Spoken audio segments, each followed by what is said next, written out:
첫 번째, 챗GPT 논란인데 동일 인물입니다. 동일 인물이고 하나는 이제 실제 사진이고 그걸 이제 챗GPT에서 이 지브리풍으로 유행하는 지브리풍으로 돌려봤는데 실물이 좀 나은 것 같기도 하고요. 여러분 어떻게 생각하십니까? 일본의 유명 애니메이션 원피스 감독도 이 챗GPT의 지브리풍 화풍 변경 서비스에 뿔났다라는 보도가 나왔습니다. 함께 보시죠. 지브리 원작자도 역겹다라는 표현을 쓰기도 했고 반대를 했었고 이시타니 메구미 원피스 감독인데 지브리 이름을 더럽히는 것이다. 절대 용서하지 않겠다. 지브리를 싸구려 취급 보고 있을 수 없다.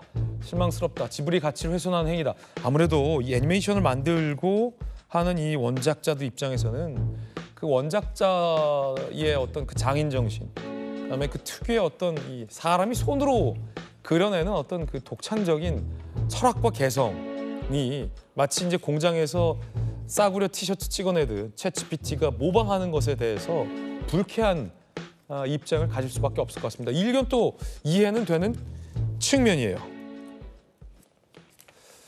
원작자는 역겹다라고 얘기를 했으니까요.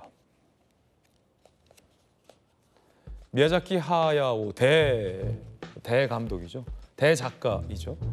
이웃집 토토로 센과 치로 행방불명 하울의 움직이는 성. 흥미롭게 여길 수 없다. 완전히 역겹다. 삶 자체에 대한 모욕이다라고 격앙된 입장을 내기도 했었습니다. 아무래도 조기현 변호사님, 글쎄 뭐 저작권이라는 말로는 다 표현이 안 되는 그런 게 있을 것 같아요. 원작자의 어떤 독창적인 어떤 정신, 이 화풍이라는 것에 담겨 있는. 그렇기 때문에 뭐 원피스 감독이나 미야자키 하야오도 이렇게 격앙된 반응을 내는 건 아닐까요? 그러니까 창작자로서는 당연히 저런 반응이 나올 수밖에 없을 겁니다. 돌직구쇼 같은 경우도 처음에 이제 이 시간에 신문을 가지고 이런 시사 정치의 중요한 현안을 이야기한다라는 컨셉을 만들었는데 여기저기서 다 따라 하거든요. 예. 그래도 뭐 저는 뭐 저렇게 역겹다라는 표현 안 하고 그냥 다 갖다 쓰시라. 예.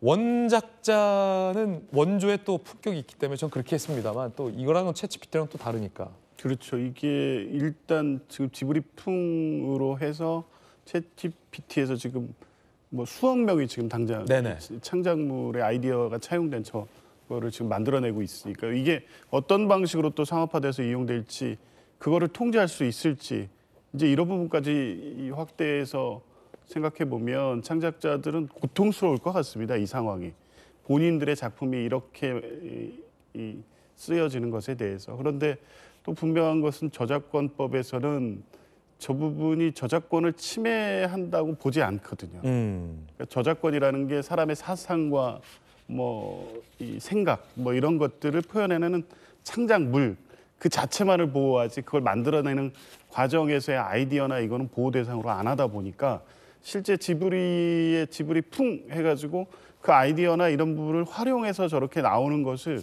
저작권 법으로 통제하기는 어려운 겁니다. 그렇다 보니까 저렇게 역겹다 등의 이런 감정을 표현하면서도 법률적으로 이걸 중단시키거나 아니면 그 감정 이상의 어떤 정신적 손해에 대해서 이 보상받을 방법도 사실 적절하지 않고 향후에도 이제 그렇다 보니까 이걸 통제할 수단도 마땅치 않고 뭐 여러 가지 좀 이 고통스러운 상황일 건데요. 이 최초의 챗GPT가 생성형 IA로 나올 때부터 특히 이 창작물에 관련된 문제가 계속 이슈가 됐었는데 불과 2년 만에 뭐 모든 이 세계인들이 아는 저 일본의 지브리 스튜디오의 여러 저 작품들을 바로 저렇게 내 사진을 갖고도 만들 수 있는 상황까지 이렇게 만들어진 걸 보면 이후에는 이제 저 학습한 저 내용을 가지고 실제 지브리 풍을 만드는 게 아니라 완벽히 새로운 창작물을 만들어내는 과정까지 갈 가능성도 있죠. 그랬을 때 있죠. 기술적으로는 그럴 수 있죠. 그럴 때 그 저작권은 또 누구의 이 소유로 할지 이런 문제까지 사실은 이제 챗GPT가 만들어낸 기술의 어떤 경이로움은 있지만 과연 이 사람이 통제할 수 없는 수준까지 발달하는 이 챗GPT의 영역을 어떻게 통제할까 걱정도 되고 우려되는 부분이 많습니다. 더군다나 이게 흥미롭기도 하고 재밌기도 하고 유행이라 내 사진을 업로드해서 챗GPT로 바꿔봤는데 여러분의 업로드된 사진이 다 이 챗GPT의 생성형 AI의 학습 자료로 쓰인다는 게 소름 끼친다라는 지적도 있습니다. 전 세계 1억 3천만 명이 이용하고 7억 개의 이미지를 생성했는데 이미지를 픽셀 단위로 쪼개 AI 학습 데이터로 쓸 것이다. 지브리 열풍 계기로 이미지 데이터를 엄청나게 구축했을 것이다. 라는 전망도 나오고 있습니다. 초상권 논란이죠.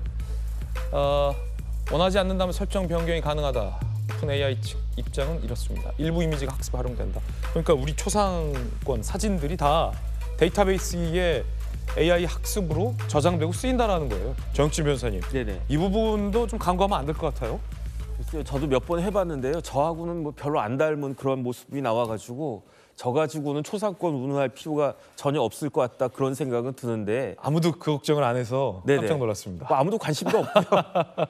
그런데 이제 AI라고 하는 것이 생겼으니까 원래 법이라고 하는 건요. 맨 뒤에 나오는 거거든요. 새로운 것들이 나오면 그걸로 인해 가지고 분쟁이 생기게 되고 그 분쟁을 해결하는 과정에서 법적인 규제 같은 것들, 규정 같은 것들이 만들어지는 건데 AI가 딱 그런 것이 아닌가 그런 생각이 들고요. 네. 그런데 그것을 따라잡기에는 AI가 너무너무 빠른 속도로 그 변화되고 있으니까 이런 부분들에 대해서도 아마 많은 법학자들이 연구하고 골머리 썼고 그렇게 되지 않을까 싶습니다. 네, 뜨거운 소식 함께하고 있습니다.